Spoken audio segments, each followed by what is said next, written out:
एक राजा जिसने कभी झुकना नहीं सीखा, एक युद्ध जिससे जीता नहीं गया लेकिन बनाया भी नहीं गया। यह है कहानी महाराणा प्रताप और हल्दीघाटी की लड़ाई की। साल 1572 मेवाड़ के सिंहासन पर बैठे महाराणा प्रताप। उनके सामने सबसे बड़ा सवाल था, क्या वे मुगलों के अधीन होंगे या स्वतंत्र रहेंगे। दिल्ली में उस समय शासन था अकबर का, जिसने लगभग पूरे राजस्थान को अपने अधीन कर लिया था। अकबर ने कई बार दूत भेजे, समझौते के प्रस्ताव दिए, लेकिन महाराणा प्रताप ने साफ इनकार कर दिया। यह सिर्फ एक राजनीतिक निर्णय नहीं था, यह स्वाभिमान की लड़ाई थी। 18 जून 1576 राजस्थान का हल्दीघाटी क्षेत्र, एक संकीर्ण दर्रा जहां दोनों सेनाएं आमने सामने थी। मेवाड़ की सेना में लगभग 3000 घुड़सवार, 400 भील धनुर्धर राणा कुंजा के नेतृत्व में।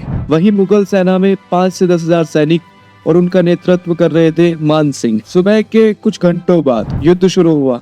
महाराणा प्रताप ने सीधे आक्रमण का आदेश दिया। शुरुआती चरण में मेवाड़ की सेना ने मुगलों की पंक्तियां तोड़ दी। इस युद्ध में एक नाम अमर हो गया, राणा का घोड़ा चेतक।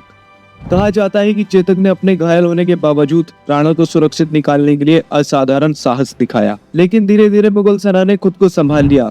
उनकी रणनीति और संख्या अब भारी पड़ने लगी। मुगल सैनिकों की बंदूकें और संगठित संरचना युद्ध की दिशा बदलने लगी। महाराणा प्रताप इस युद्ध में घायल हो गए, स्थिति गंभीर थी। तभी एक वीर राजपूत झाला मान सिंह ने राणा का राजचिन्ह अपने ऊपर ले लिया ताकि दुश्मन भ्रमित हो जाए। अंततः महाराणा प्रताप को रणनीतिक रूप से पीछे हटना पड़ा। मुगल सेना युद्ध में विजयी रही, लेकिन वे राणा को पकड़ नहीं सके। मुगलों ने गोगुंदा पर कब्जा कर लिया, लेकिन महाराणा प्रताप ने हार नहीं मानी।